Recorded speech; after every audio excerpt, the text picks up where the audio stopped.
നമുക്ക് അലീനയുടെയും മനുഷ്യങ്ങളുടെയും നല്ലൊരു കഥയായിട്ടാലോ. വീഡിയോ ഇഷ്ടപ്പെടുവാണെങ്കിൽ ഒന്ന് ലൈക്ക് ചെയ്ത് ഹൈപ്പ് ചെയ്യാൻ മറക്കരുതേ. അതോടൊപ്പം തന്നെ ആദ്യമായി കാണുന്നവരാണെങ്കിൽ സബ്സ്ക്രൈബ് ചെയ്യാനും മറക്കരുത് കേട്ടോ. അങ്ങനെ ഒടുവിൽ പുറത്തൊക്കെ പോയി ഫുഡൊക്കെ കഴിച്ച് ഭവിതയും കൃഷ്ണമോളും രോഹിത്തും ബാലചന്ദ്രനും ഒക്കെ വീട്ടിലേക്ക് വരുവാണ്. അപ്പോൾ വരുന്നതിന് മുമ്പ് തന്നെ, വീട്ടിലേക്ക് കയറുന്നതിന് മുമ്പ് തന്നെ ബാലചന്ദ്രന് അവർക്കൊരു ക്ലാസ് എടുക്കുന്നുണ്ടായിരുന്നു. ബാലചന്ദ്രൻ അറിയാം വൈജയന്തി അടങ്ങിയിരിക്കില്ല, വെറുതെ ചൊറിഞ്ഞോണ്ട് വരും. വൈജയന്തിയുടെ സ്ഥിര സ്വഭാവം അതാണല്ലോ. ഇപ്പൊ കുട്ടികളാണ് അവളുടെ ടാർഗറ്റ്. എന്ത് പറഞ്ഞാലും ഏത് പറഞ്ഞാലും കുട്ടികളോട് ദേഷ്യപ്പെടും. ബാലചന്ദ്രനോട് പറഞ്ഞിട്ടുണ്ടെങ്കിൽ ബാലചന്ദ്രൻ അടിച്ചിരുത്തൂന്നറിയാം സംസാരിച്ച്. അതുകൊണ്ട് ഇപ്പൊ ബാലചന്ദ്രനോട് അധികം ചൊറിയാൻ വരാറില്ല. എന്നാലും ഒതുക്കം കിട്ടിയുണ്ട് ബാലചന്ദ്രനോട് പറയും. പക്ഷെ ബാലചന്ദ്രൻ മുമ്പത്തെ പോലെയല്ല. മുമ്പൊക്കെയാണെങ്കിൽ വൈജയന്തി എന്ത് കാണിച്ചാലും ബാലചന്ദ്രൻ അങ്ങനെ കൂടുതലൊന്നും പറയാൻ പോയില്ല. പക്ഷെ ഇപ്പോഴങ്ങനെയല്ല. ബാലചന്ദ്രൻ തിരിച്ച് നല്ല ഒന്നാം തരം മറുപടി കൊടുക്കും. ഇവിടെ കുട്ടികളോട് പറഞ്ഞു, നിങ്ങളാണ് നിങ്ങളുടെ അമ്മയുടെ ഏറ്റവും വലിയ ആയുധം. പിന്നെ അവള് പറയുന്നൊക്കെ ഒരു ചെവി കൂടെ കേട്ട് മറു ചെവി കൂടെ അങ്ങോട്ട് വിട്ട് കളഞ്ഞേക്കുക. ബബിത പറഞ്ഞു, അങ്ങനെയെല്ലാം സഹിക്കാനൊന്നും പറ്റില്ല അച്ഛൻ ഞങ്ങൾക്ക്. കാരണം അമ്മയുടെ നാക്കിൽ ലൈസൻസ് ഇല്ല. അമ്മ എന്തൊക്കെയാ പറയണമെന്നറിയോ? ഇപ്പൊ തന്നെ മിക്കവാറും ദേഷ്യപ്പെട്ടിരിക്കുമായിരിക്കും എന്ന് പറഞ്ഞു. അങ്ങനെ അവരകത്തേക്ക് കയറി വരുമ്പോഴത്തേനും വൈജയന്തി കാത്തിരിക്കുകയാണ്. വൈജയന്തിക്ക് ഒട്ടും ഇഷ്ടപ്പെടില്ല ബാലേന്ദ്രൻ കുട്ടികളെ കൊണ്ട് പുറത്തു പോയത്.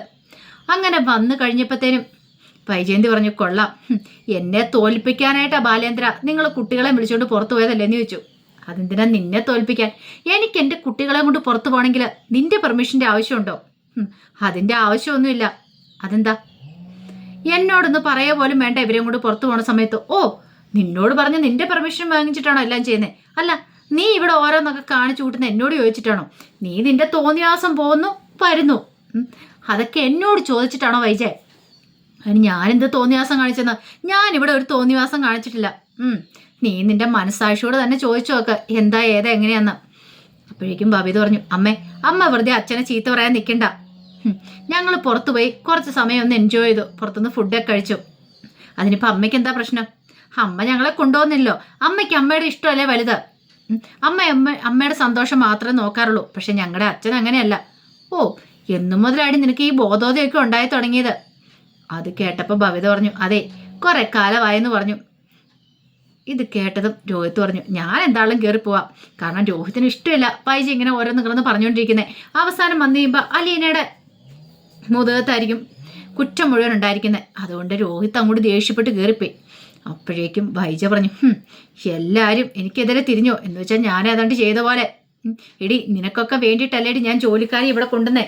നിനക്കൊക്കെ നന്നായിട്ട് പഠിക്കണം, സമയം തികയണം, അല്ലാതെ അടുക്കള കിടന്ന് കഷ്ടപ്പെടാൻ വേണ്ടിയിട്ടല്ല. എന്നിട്ട് ഏതോ ഒരുത്തി വന്ന ഒരു വേലക്കാരി പറഞ്ഞത് കേട്ടിട്ട് എല്ലാവരും കൂടെ എൻ്റെ തലയിലേക്ക് ചാടി കയറിക്കോ. കൃഷ്ണമോൾ പറഞ്ഞു, അമ്മ വെറുതെ അലീന ചേച്ചിയെ കുറ്റപ്പെടുത്തേണ്ട കാര്യമൊന്നുമില്ല. അലീന ചേച്ചി ഒരിക്കലും ഞങ്ങൾക്ക് തെറ്റായ രീതിയിൽ ഒരു കാര്യങ്ങളും പറഞ്ഞു തന്നിട്ടില്ല. പിന്നെ അവളുടെയൊക്കെ ഒരു അലീന ചേച്ചി വന്നിരിക്കുന്നു, മിണ്ടാതിരുന്നോണം അവിടെ. ആ സമയം ഭവിത പറഞ്ഞു, ഞങ്ങൾ വേറെ ആരോടൊപ്പം അല്ല പോയത്, ഞങ്ങളെ അച്ഛനോടൊപ്പം പോയിരിക്കുന്നത്. ഓ, നിങ്ങളുടെ അച്ഛനോടൊപ്പം പോയിട്ടുണ്ടെങ്കിൽ എന്നോട് പറയാൻ വേണ്ട, ഒന്നും വേണ്ടല്ലേന്ന് ചോദിച്ചു. ബാലേന്ദ്രൻ പറഞ്ഞു, നിന്നോട് പറയണം എന്നാ നിർബന്ധം? എന്താ ബാലേന്ദ്ര, ഞാൻ ഈ കുടുംബത്തിലെ ആരുമല്ലേ? ഓ, അത് ഞങ്ങൾക്കൂടെ തോന്നണമല്ലോ. എനിക്ക് തോന്നുന്നില്ല നീ ഇവിടുത്തെ ആരെങ്കിലും ആണ്. ഇനിയിപ്പം ആ പിള്ളേരോട് ചോദിച്ചു നോക്ക്, അവർക്ക് എന്തെങ്കിലും തോന്നുന്നുണ്ടോന്ന്. കാരണം തട്ടിയേറ്റ പോലെ നിൽക്കുകയാണ്. അതെന്താ ബാലേന്ദ്രൻ ഭാര്യയല്ലേ ഞാൻ? ഭാര്യയോ? എടി, ഭാര്യ എന്ന പദത്തിന് നിനക്ക് അർത്ഥം എന്താണെന്നറിയാവോ? അതിന് കുറേ അർത്ഥങ്ങളുണ്ട്. തോന്നുമ്പോൾ പോവുകയും തിരികെ വരികയും ചെയ്യുന്നേ. അങ്ങനെയൊന്നും അല്ല ഭാര്യ എന്ന പദത്തിനർത്ഥം. ഭർത്താവിൻ്റെ കാര്യങ്ങൾ നോക്കുക, കുട്ടികളുടെ കാര്യം നോക്കുക. ഒരു കുടുംബത്തിൻ്റെ ഏറ്റവും വലിയ ഉത്തരവാദിത്വം ഏറ്റെടുത്തിരിക്കുന്ന ആർക്കാണെന്നറിയോ? ഭാര്യയ്ക്കാണ്. കാരണം ഭർത്താവ് പുറത്തുപോയി സമ്പാദിച്ചുകൊണ്ട് വരുന്നുണ്ടെന്ന് പറഞ്ഞാലും ഭാര്യമാരാണ് അതൊക്കെ മെയിൻറ്റെയിൻ ചെയ്തു പോകുന്നത്. ഒരു കുടുംബത്തിലെ ഭാര്യ നന്നായിട്ടുണ്ടെങ്കിൽ ആ കുടുംബം മുക്കാലും നന്നായെന്ന് തന്നെയാണ് അതിനർത്ഥം. എടി, നിനക്ക് അതിനുള്ള കഴിവില്ലെങ്കിൽ പിന്നെ മറ്റുള്ളവരെ കുറ്റപ്പെടുത്തിയിട്ട് കാര്യമില്ല. അലീനയെ കുറ്റം പറഞ്ഞിട്ട് അവളുടെ മേൽ പഴിചാരിയിട്ടും കാര്യമില്ല. ഓഹോ, അപ്പം അങ്ങനെയല്ല. എനിക്കറിയാം ബാലേന്ദ്ര, നിങ്ങൾ എന്നോടുള്ള പ്രതികാരം ചെയ്യാൻ വേണ്ടി ഇപ്പം ഇങ്ങനെയൊക്കെ ചെയ്തുകൊണ്ടിരിക്കുന്നത്. പ്രതികാരമോ? നിന്നോട് പ്രതികാരം ചെയ്യാൻ ഞാൻ ആരാ? നീ നിന്റെ സ്വന്തം മനസാക്ഷിയോട് തന്നെ ചോദിച്ചു നോക്ക്, നീ എന്തൊക്കെയാ കാണിച്ചു കൂട്ടി വെച്ചിരിക്കണമെന്ന്. എന്നെ കൊണ്ട് വിളമ്പരുത് പഴയതൊന്നും. അങ്ങനെ എന്തേലും പറയേണ്ടി വന്നാൽ നിനക്ക് തന്നെയാണിക്കും ബുദ്ധിമുട്ട്. കുട്ടികളുടെ മുന്നിൽ വെച്ച് നീ നാണം കെടേണ്ടി വരും വൈജയന്തി പറഞ്ഞു. അപ്പോഴേക്കും കൃഷ്ണമോൾക്ക് കാര്യം മനസ്സിലായി. കൃഷ്ണമോളും വൈജയന്തിയോട് പറഞ്ഞു, അമ്മയൊന്നും മിണ്ടായിരിക്കുന്നുണ്ടോ? വെറുതെ അച്ഛനോട് തട്ടിക്കയറാൻ നിൽക്കണ്ട. അവസാനം അമ്മയ്ക്ക് തന്നെയാ ബുദ്ധിമുട്ട്. അച്ഛനെ വായിലിരിക്കുന്ന കേൾക്കൊണ്ട് വരുമെന്നും പറഞ്ഞുകൊണ്ട് കൃഷ്ണമോളും കയറിപ്പോയി. ബാല്യൻ തന്നെ അങ്ങോട്ട് പോയി കഴിഞ്ഞപ്പോഴത്തേനും പവൽ പറഞ്ഞു, ഇപ്പം അമ്മയ്ക്ക് സമാധാനമല്ലോ. എന്തിനായിരുന്നു, ഞങ്ങൾ കുറച്ച് നേരം നല്ല അടിപൊളിയായിട്ട് പുറത്തു പോയി എൻജോയ് ചെയ്തു. ആയിക്കോട്ടെ, നിനക്കിട്ടും എല്ലാത്തരായിട്ട് ഞാൻ വെച്ചിട്ടുണ്ട്, വൈചാരെന്ന് കാണിച്ചു തരാമെന്നും പറഞ്ഞു ദേഷ്യപ്പെട്ട് കലി തുള്ളി മുറിക്കകത്തേക്ക് കയറിപ്പോയി. ഇതേ സമയത്ത് നല്ല ടെൻഷനിലായിരുന്നു സ്റ്റാൻലി. കാരണം അലീനയുടെ കാര്യം ഓർത്തിട്ട്. അങ്ങനെ വൈകുന്നേരമായി കഴിഞ്ഞ് കഴിഞ്ഞപ്പോഴത്തേനും അത് കുടിച്ചാനും കൂടെ വിളിച്ചു. പുറത്ത് അങ്ങനെ അവർ ഗ്രില്ലൊക്കെ ഇട്ട് അതിനകത്ത് ചിക്കനൊക്കെ ചുട്ടിങ്ങനെ കഴിക്കുന്ന സമയത്ത് സ്റ്റാൻലി പറഞ്ഞു, അതേ അപ്പച്ച, എനിക്ക് നല്ല സംശയമുണ്ട് അവളുടെ കാര്യത്തിൽ. എന്ത്? അല്ല, അവൾ നമ്മൾ പറയുന്നൊന്നും അനുസരിക്കുന്നില്ലേന്ന്. അതെന്താടാ ഇപ്പം അങ്ങനെ തോന്നാനായിട്ട്? അല്ല, അത് പിന്നെ ഞാൻ പറയുന്നൊന്നും അവൾക്ക് മനസ്സിലാവുന്നില്ലേ? അവൾക്ക് ബുദ്ധിയില്ലായ്മ മറ്റോ ഉണ്ടോ? എടാ, ഞാൻ മുമ്പ് നിന്നോട് ഇതിനെക്കുറിച്ചൊന്ന് പറഞ്ഞ അവൾക്ക് നല്ല ബുദ്ധിയും ബോധമൊക്കെ ഉണ്ട്, നിന്നെക്കാളും കൂടുതലുണ്ട്. അല്ല അപ്പച്ച, അത് പിന്നെ അവൾ ഓരോ കാര്യങ്ങളൊക്കെ ഞാൻ പറയുന്നതിന് നേരെ ഓപ്പോസിറ്റ് ആണല്ലോ ചെയ്യുന്നത്. എടാ, അത് നിന്റെ കയ്യിരിപ്പോണ്ടല്ലേ. നീ പറയുന്ന എല്ലാം അവൾ അനുസരിക്കണമെന്ന് പറഞ്ഞാലോ? നിന്റെ പട്ടാളച്ചിട്ട് ആദ്യം നീ ഒന്ന് നിർത്ത്. അവളെ ഒരു മകളായിട്ട് കണ്ട് അവളെ സ്നേഹിച്ച് കൂടെ നിർത്താൻ നോക്ക്. പട്ടാളച്ചിട്ടയായിട്ട് അവളുടെ അടുത്തേക്ക് എന്നിട്ടുണ്ടെങ്കിൽ അവൾ ഒരിക്കലും അംഗീകരിക്കുമെന്ന് തോന്നില്ല. അത് പിന്നെ അപ്പച്ച, എൻ്റെ സ്വഭാവം അപ്പച്ചൻ അറിയാവുന്നല്ലേ? എടാ, നിന്റെ സ്വഭാവം എനിക്കറിയാം. ഇന്നലെ വന്ന് കയറി ആ പെങ്കൊച്ചിനറിയാവോ? ഇല്ല, അവൾ കുറേയധികം പ്രതീക്ഷ നിന്റെ അടുത്തേക്ക് വന്നേ. 10-23 വർഷക്കാലം അനാഥ മന്ദിരത്തിൽ കഴിഞ്ഞല്ലേ. അപ്പോൾ അവൾക്ക് ഒരച്ഛനെ അമ്മയും കിട്ടുക എന്ന് പറഞ്ഞാൽ ഭയങ്കര സന്തോഷമുള്ള കാര്യമാണ്. ഒരച്ഛനെ കിട്ടി, അപ്പോൾ ആ സന്തോഷം അവളുടെ മനസ്സിലുണ്ട്. അപ്പോൾ അവൾ ആ സ്വാതന്ത്ര്യത്തോടു കൂടിയാണ് നിന്നോട് സംസാരിക്കുന്നത്. അതിൻ്റെ ഇടയ്ക്കിലേക്ക് നീ ചൊറിയാൻ ചെന്നിട്ടുണ്ടെങ്കിൽ പിന്നെ അവൾക്ക് സന്തോഷ സമാധാനമാവോ? നീ സ്നേഹത്തോടെ ചേർത്ത് പിടിക്കണം. അവൾക്ക് എന്നെ എന്ത് കാര്യമാടാ, വെല്ലിപ്പിച്ചാന്ന് വിളിച്ചിട്ടുണ്ടെങ്കിൽ മുഴുവൻ വിളിക്കത്തില്ല. ഓ, അത് പിന്നെ നിങ്ങൾ അങ്ങനെയാണല്ലോ. എങ്ങനെ? എടാ, ഞാൻ അവളെ സ്നേഹിക്കുന്നുണ്ട്. എൻ്റെ ചിന്നമ്മയെ നിനക്കറിയാൻ മേലേന്ന് ചോദിച്ചു.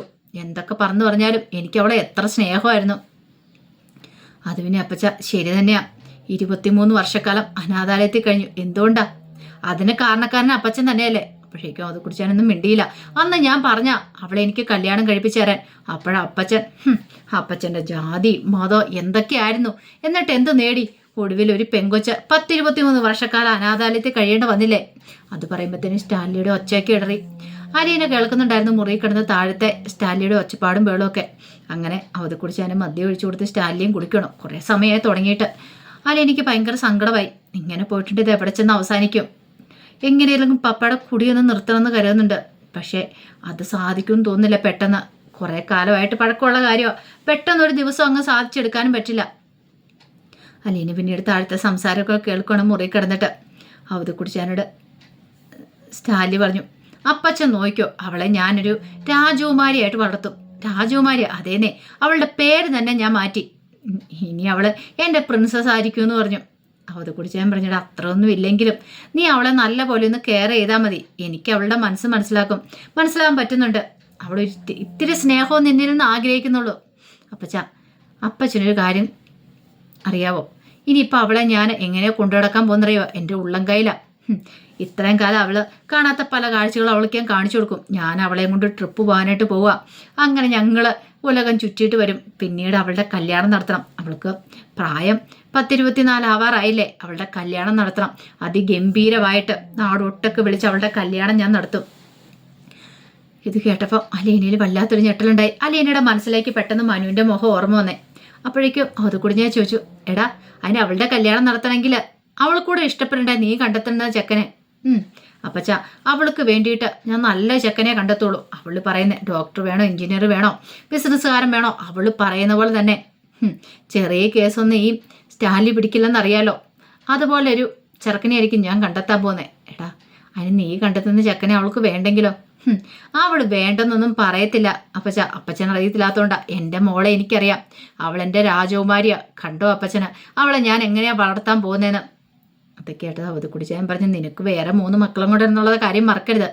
അറിയാലോ, ഇനി എങ്ങാനും നിന്റെ ഭാര്യ വീട്ടുകാർ ഇതൊക്കെ അറിഞ്ഞു വന്നിട്ടുണ്ടെങ്കിൽ ഇവിടെ ഒരു പ്രശ്നം തന്നെയായിരിക്കും ഉണ്ടാകുന്നേ. അതെ, എന്തൊക്കെ പ്രശ്നം ഉണ്ടായാലും ശരിയപ്പച്ച, ഇനി ഒരു മാറ്റവും ഇല്ല. ഈ സ്റ്റാൻലിക്ക് അറിയാം എന്ത് ചെയ്യണമെന്ന്. സ്റ്റാൻലി ഇനി കാര്യങ്ങളൊക്കെ തീരുമാനിക്കാൻ പോകുന്നേ. അപ്പച്ചൻ എൻ്റെ കൂടെ ഒന്ന് നിന്ന് തന്നാൽ മതി. പിന്നെ എനിക്കറിയാം അപ്പച്ചനോട് അവൾക്ക് ഇത്തിരി സ്നേഹക്കൂടലുണ്ടെന്ന്. എടാ, അങ്ങനെയൊന്നുമില്ല, അതൊക്കെ നിന്റെ തോന്നലാ. അതൊന്നുമല്ല അപ്പച്ച, ഞാൻ കാണുന്നല്ലേ. അത് കേട്ടതോ അത് കുടിച്ചാൻ ഇച്ചിരി സന്തോഷമേ. കാരണം അത് കുടിച്ചാൻ അറിയാം തന്നെ ഭയങ്കര കാര്യമാണ് അലീനയ്ക്കെന്നുള്ളത്. അങ്ങനെ കുറച്ച് കഴിഞ്ഞപ്പോഴത്തേനും അങ്ങനെ കഴിച്ച് കഴിഞ്ഞിട്ട് കയറി പോകുന്ന സമയത്ത് അവത് കുടിച്ചാണ്ട് പറഞ്ഞു, എനിക്ക് അവളുടെ മുറിയിലേക്കൊന്ന് പോകണം, അവളിപ്പോൾ കാണാൻ തോന്നുന്നുണ്ട്. എടാ ലാലിച്ച പ്രശ്നമാവും, അവൾക്ക് ഒന്നാമത്തെ കാര്യം മദ്യപിക്കുന്ന ഇഷ്ടമില്ല, എന്നാലും എനിക്കിപ്പോൾ കണ്ടേ മതിയാവുള്ളൂ എന്നും പറഞ്ഞുകൊണ്ട് അലീനയുടെ മുറിയിലേക്ക് വന്നു. അലീന ഇപ്പോൾ കിടക്കുമായിരുന്നു. അലീന നമ്മൾ ചെന്ന് കഴിഞ്ഞപ്പോൾ അലീന പെട്ടെന്ന് ചാടി എഴുന്നേറ്റു. ഇങ്ങനെ മുന്നിൽ വന്ന് നിൽക്കുവാണ് അലീന. അപ്പോഴേക്ക് സ്റ്റാലി പറഞ്ഞു, അല്ല നീ കിടന്നുറങ്ങിയായിരുന്നോ? കിടന്നായിരുന്നു. അതെ, എനിക്ക് അത്ര വലിയ പൂസൊന്നും ഇല്ല കേട്ടോ, എന്നാലും ഞാൻ പറയുക, നിനക്ക് എന്താവശ്യം ഉണ്ടെങ്കിലും പറയാൻ മടിക്കരുത്. നിനക്കിവിടെ എന്തെങ്കിലും ഒരു കുറവ് വന്നാൽ എന്നോട് പറയണം, അറിയാലോ. അങ്ങനെ എന്തെങ്കിലും ഉണ്ടെങ്കിൽ നിനക്ക് കൂടുതൽ സൗകര്യം വേണമെങ്കിൽ പറഞ്ഞാൽ മതി, അതൊക്കെ ഞാൻ ചെയ്തു തരാമെന്ന് പറഞ്ഞു. അപ്പോഴേക്കും അല്ല എനിക്ക് പറയണമെന്നുണ്ടായിരുന്നു, തനിക്ക് വേണ്ടത് സുഖവും സൗകര്യമൊന്നുമല്ല, തനിക്കൊരിറ്റ് സ്നേഹം, തൻ്റെ പപ്പായുടെ ഒരു സ്നേഹം, മോളെന്നും പറഞ്ഞ് ചേർത്ത് പിടിക്കുന്ന ആ ഒരു സ്നേഹം മാത്രം മതിയെന്ന്. പക്ഷേ ഈ ഫിറ്റായി നിൽക്കുന്ന ആളോട് പറഞ്ഞിട്ട് കാര്യമില്ല എന്ന് കരുതിയിട്ട് അലീന പിന്നെ കൂടുതലായിട്ടൊന്നും പറയാൻ പോയില്ല. നാളെ നേരം വെളുക്കട്ടെ, പപ്പാനെ ഒന്ന് ഉപദേശിച്ച് കഴിഞ്ഞ് നേരെയാക്കാൻ പറ്റുമെങ്കിൽ നേരെയാക്കണം എന്നൊരു ചിന്തയായിരുന്നു അലീനയുടെ മനസ്സിൽ. ആ കഥകളൊക്കെ കാണാൻ പോകുന്നത്. പക്ഷെ ഒരു കാര്യമുണ്ട്, ഇനിയിപ്പം വൈജയ്ക്ക് വീണ്ടും വീണ്ടും പണി കിട്ടാനായിട്ട് പോവാം. ബാലേന്ദ്രനും കുട്ടികളും വൈജി അവിടെ ഇട്ട് തേച്ചൊട്ടിക്കും. അതേ ദിവസം ഒന്നും വേലക്കാരി നിൽക്കുമെന്ന് തോന്നില്ല. ജോലിക്കാരിയും കൂടെ പോയിട്ടുണ്ടെങ്കിൽ വൈജയുടെ കാര്യം കട്ടപ്പകയാവും. അതിൻ്റെ കഥകൾക്കായി നമുക്ക് എല്ലാവർക്കും കാത്തിരിക്കാട്ടോ. ഒരിക്കൽ കൂടി എല്ലാവർക്കും ശുഭരാത്രി നേർന്നോട് നിർത്തുന്നു. നന്ദി.